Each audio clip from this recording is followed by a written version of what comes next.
Welcome to the first episode of Sense, the podcast where we talk about real issues, real solutions. My name is Saitabao Kaiyare. With me is Mumo Liku and Anastacia Waweru. So, just a brief introduction. What is Sense?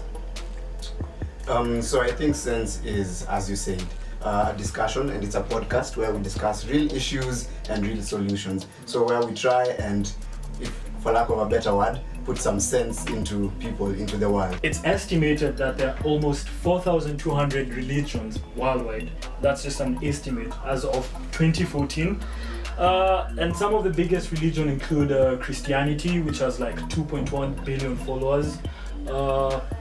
Islam has 1.5 billion followers. Hinduism has almost 1 billion followers. Buddhism, 500 million followers. But the question today we're going to ask, is there a one true religion? Or is there something like that?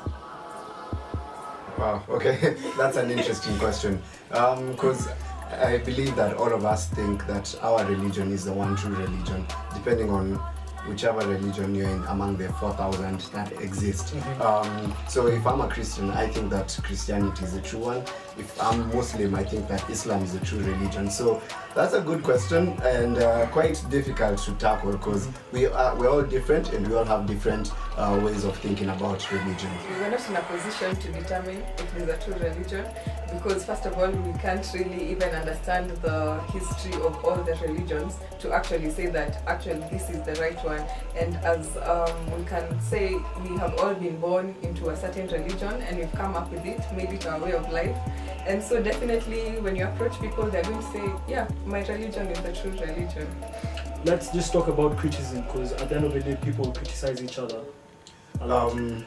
Yeah, I think they come hand in hand, criticism and extremism, where you find that since I don't know much about your religion, I want to poke holes in it so that you see, okay, actually, my religion is better than yours. So due to that, you find that people become defensive about their religion, and thus it evokes all this extremism where we have, people killing each other because they're like, my religion is the true religion. And I think at the end of the day, it's not about which is a true religion.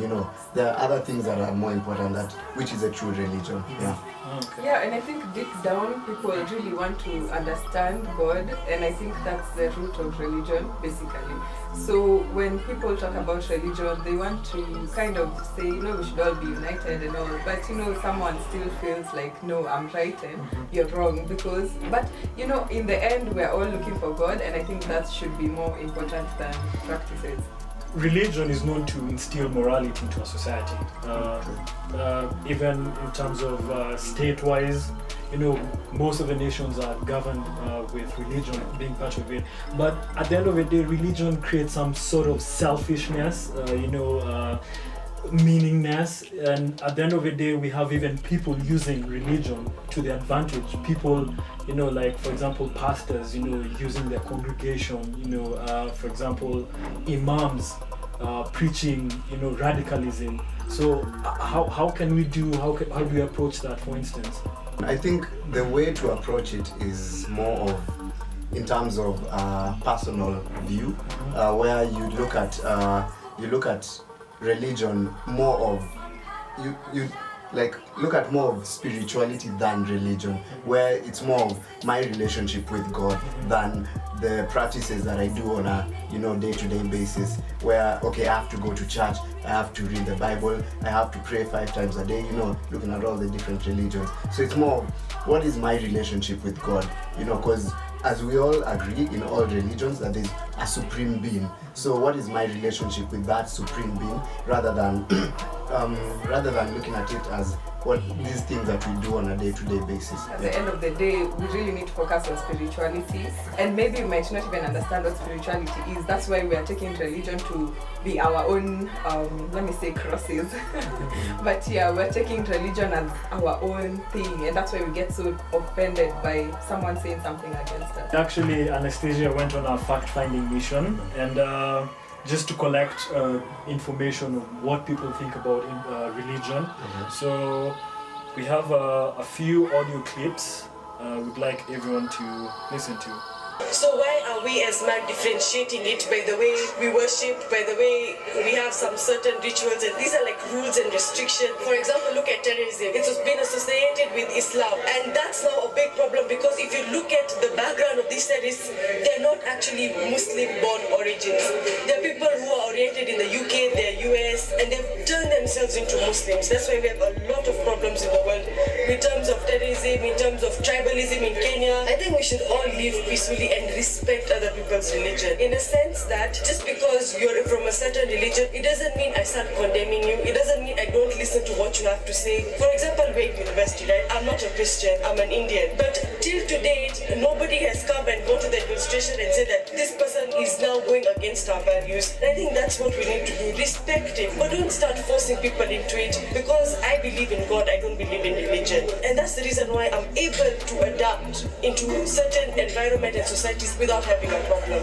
I like what she said, that she believes in God and she doesn't believe in religion. You know, she's Hindu, but at the end of the day, it's still about God. It's not about the religion that she's in. So I think I really like what she's saying, that we focus more on God and less on the religion that we are in. And that way we'll be able to live together in harmony. And what she said about respect, I think is very important because for her she's in a Christian university and she said she's Hindu. So for her she's been able to adapt, she's been able to not really change her worldview, but she's been able to incorporate herself into that society in such a way that she doesn't collide with anyone. And not because she's being oppressed, but because she's learned how to respect another religion and get the education that she needs. I've also another clip. Okay. Just want to play it so that you can hear, so that we can. Religion is an attempt for us as human beings to put our beliefs into order because we all have different beliefs, and with that now in mind, religion is not such a big thing. I don't think it really matters that I am a Christian or someone else is a Muslim or the other is a Buddhist. We all have something in us that helps us to relate well with each other. What has influenced me to think like that?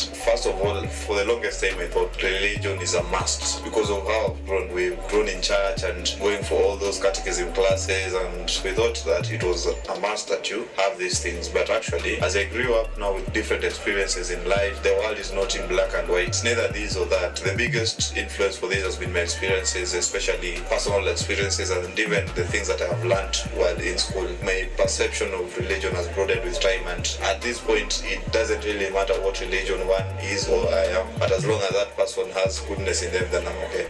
I really like what he said in terms of we all have that one thing in us, and I believe that that one thing is love, that we all have love in us. So it doesn't matter what religion we're in. If we all have love, then we'll love everyone who's around us, and the world will be a better place. And he's also said that the world is not in black and white. So if we expect all of us to be Muslims, if we expect all of us to be Buddhists, it's not going to happen. So what's the solution? Is to live together. One interesting thing that I got from the 14th Dalai Lama, the head of the Buddhists, he said, if you're ill, you're sick, there's no one true medication. This medication can work for you, this and that. So at the end of the day, so there's no one true religion. Everyone's religion counts. Everyone's religions matter. And also I'd say sometimes when we criticize our own faiths, our religion, people get aggressive. Yeah. And someone said, if faith can move mountains, it can also withstand criticism. As you mentioned Buddhism, they believe that Buddha used to just teach and let people decide for themselves whether what he's saying is right or what is wrong. So when we get to the point of extremism, I think that's where we go wrong. So for me, the solution, respect. Yeah, so we can agree, respect, Love. and love, because Yes. at the end of the day, all these religions share one common value, For sure. and it's love. Yeah. So at the end of the day, we are always, arguing, always, at loggerheads, because, about religion. And at the end of the day, they practice love. And that's why we should also practice more intra-religion. So that's been Sense. We've been talking about religion and is there a true religion? I think we've had a great discussion. So please do hit us up on our social media platforms at Sense. The podcast. At SenseThePodcast, yeah, that's on Facebook, on Twitter as well, at SenseThePodcast. YouTube, Sense the Podcast. So everything, just Sense the Podcast.